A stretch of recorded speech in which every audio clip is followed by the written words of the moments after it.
bring in Dan Marino, Hall of Famer. Who do you think the media likes more, Danny? Hey, Dan, what's going on, man? Hey, how's it going? Wow, I would.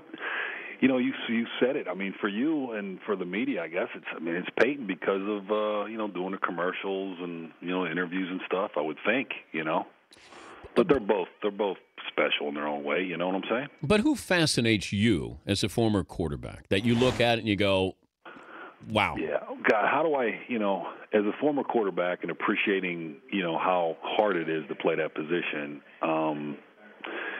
It's hard to pick one between these two guys because of what they've been able to do.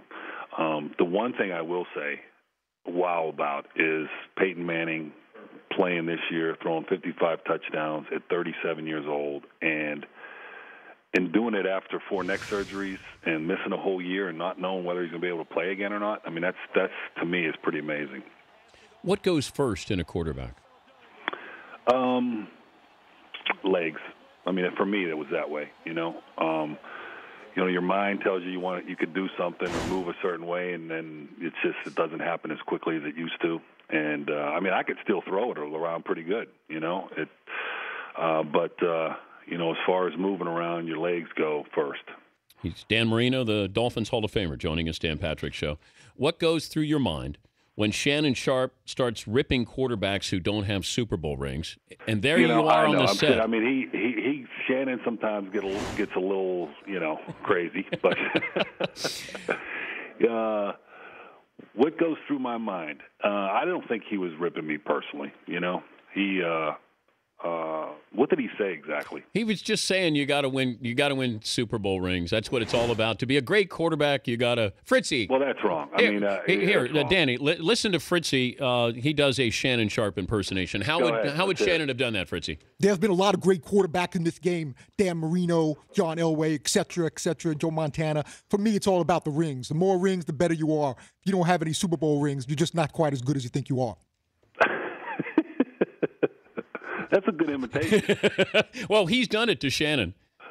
Okay. Yeah. So he did it. We've done it in front of him. But I'm watching, and all I wanted to do was have a camera on you, going, I wonder what Dan is thinking. You know what, Shannon? You just want to throw a pass right in the chest and say, "Hey, shut up, okay? I'm over here." You're not. I don't think Boomer felt bad about it, did he? Yeah, he was talking about. I understand what he was talking about, and that's with the media and everybody. I mean, everybody goes to that, but. If I played on some of the teams he played on, I'd have won Super Bowls too. Who's the team that you wish you would have played for, given the talent that they had? Hypothetically, you looked at the wide receivers or the coach or the line, and you said, "Oh my God, if I was there." That team that Kurt Warner had there for a while, when with Marshall Faulk, I always thought was an incredible player. And the guys he had. That was a pretty darn good group that could have been a lot of fun to play with. But these rules now, I brought this up. The rules it's so different than it was. I brought this up, I forget, last week, and I said if Marino had these rules, you would have thrown for close to 6,000 yards. I just think your ability you were so far ahead of your time, it was scary.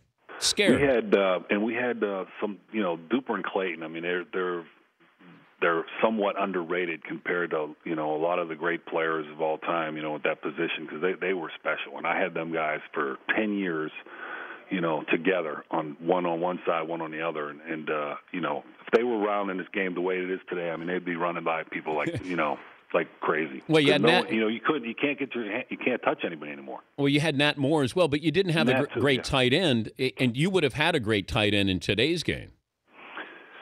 Yeah, no, our tight ends were good. I mean, they were solid, and you remember Jim Jensen too. He was like my assassin in the backfield there. He was a do-it-all. Yep. Oh yeah. But number 11. Yep. Yeah. Crash. Yeah. Yeah. He was an interesting guy. I was also curious about this when it comes to watching these games this weekend. Can you watch as just a fan, or is there part of you that will watch as a quarterback to say what I see, what I would do, how I would have done it differently? Yeah, a little bit of both. Sometimes when you're watching on TV, it's a little different because you don't get to see really the all 22, and that's as a quarterback, or standing from behind maybe behind the line of scrimmage. I mean, that's how when I really envision what a quarterback's looking at and doing, you could really be critical or at least get a feel for what they're doing and what you would do differently. But I do. I mean, I look at it and I enjoy the game as a fan and what they're doing, and I love the game of football, obviously. And but I do kind of sometimes look at what I would do differently or what I might do or what patterns you should run differently or how they should run them. All right, buddy. Good to talk to you. Thank you. All right, Dano. Take care, man. Have a good one. I'll see you around. All right, Dan Marino.